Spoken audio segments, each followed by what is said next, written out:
So technical siya pakinggan, pero this topic explain why aircraft have limits. So bakit ba hindi pwedeng bilisan lang ng bilisan ang eroplano? Bakit kailangan mag-slow down?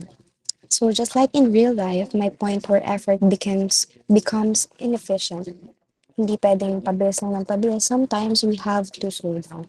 So anyone, sinong makakapagsabi sa akin kung anong anything na natutunan sa aircraft performance last sem? Any equation, concept, formula na natatandaan from aircraft performance? Anyone? O bakit tumatawa? Walang naaalala? I'm recording ha kung sinong mga sumasagot. So anyone, wala bang nakakaalala sa aircraft performance? Okay, Oriel? Ma'am, ano po, kapag po sa pagdami po nung bilang ng propeller po is pagtahimik po nung machine po. Like, pag po dalawa lang yung propeller is maingay po, tas mas mahaba yung kailangan. Tas kapag po mas marami na is mas maikli na po yung kailangan lang, tapos mas tahimik na po. Any formula na naaalala from aircraft performance last sem? Thank you, Ariel. Ah, Ay, sige, sige. Kung may lip, naaalala. lip over drag po. Wow. Wow.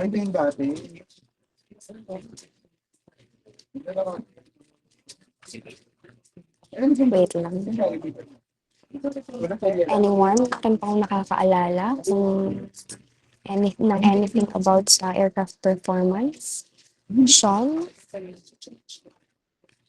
So sa alala ko po, ang naalala ko pong formula po doon is yung general thrust equation po, which is force po is equals to the mass flow rate times the velocity exit po plus po yung change in ambient pressure times po dun sa area nung exit po. Usually sa aircraft performance na sa last sem, anong sa mga problem, anong mga pinapahanap sa inyo sa mga exam nyo kay Doc J.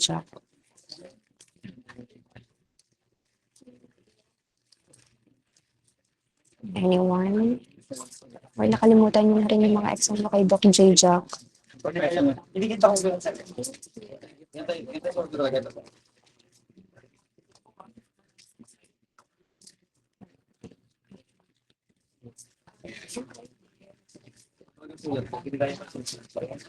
Escaleta, may naaalala sa exam before?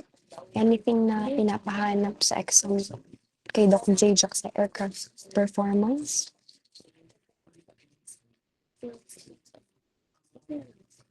Espaleta? Nandito pa ba sa Espaleta?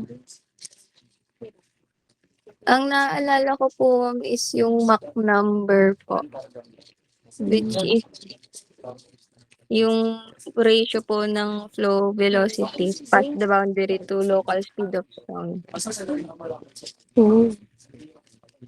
Okay, thank you. Okay. Sige, let's proceed. Bakit naman ang direction? Yung ano na lang, sorry, letter eh. Oh, hindi na mahirap sa atin. Hindi na kami mga biblis. Biblis ko lang wala. Kami talaga wala kami.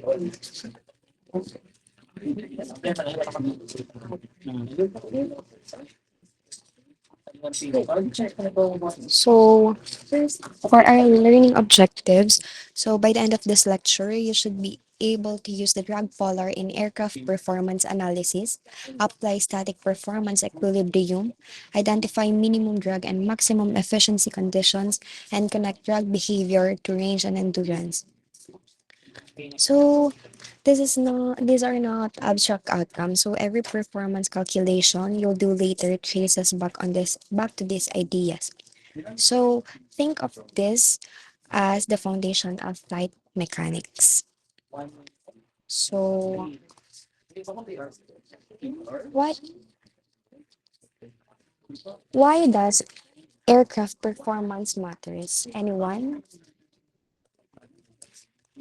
Question. If there's a two-car in front of you with the same engine, how will you determine the performance of those two cars? Do you think same lang ang magiging performance nila since same ang engine nila? Anyone? Pokamas? Okay, sige. Since may nag-raise ng hand, Azoge?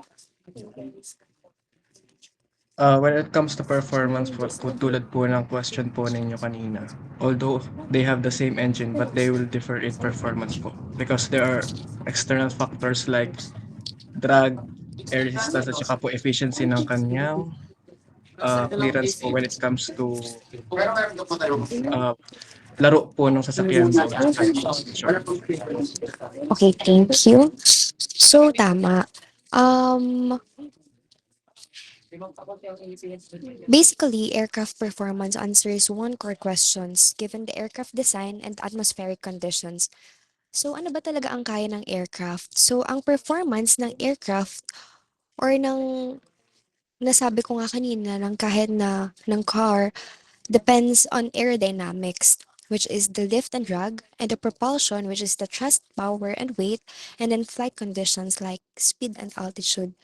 So, example na lang, if i-compare natin siya, parang gadget lang yan. So, kahit na very high ng specs yun, kung mabilis maubos yung battery, limited pa rin yung performance niya. So, on this slide, kagaya ng answer dun sa question ko kanina, it doesn't mean na same yung engine, ay same na yung performance. So, kahit pareho yung engine ng dalawang aircraft, hindi pareha yung performance nila. Bakit? Kasi aerodynamics sets the real limit, not only the engine. I mean, of course, nagmamatter siya, but malaki ang effect ng aerodynamics dito. So, performance actually depends on four main things. Tatandaan, aerodynamics, which is the lift and drag. Kung mas streamlined at efficient ang wing, mas mababa ang drag at mas mataas ang efficiency. High drag means mas marami kang thrust na kailangan para lumipad. Naiintindihan? Next, we have propulsion, which is the thrust or power. Yes, Asel? Ma'am, wala po ba talagang PPT po? Ay, walang nakapresent? Wala po. Totoo ba? Wait lang. Kasi nakapresent ako eh. Wait lang.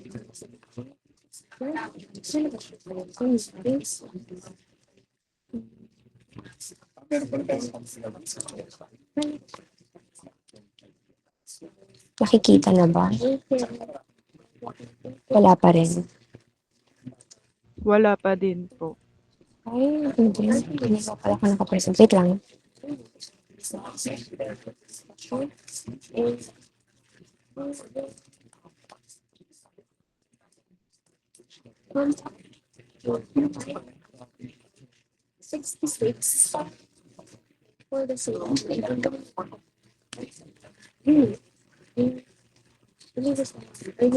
Hello, nakikita na ba?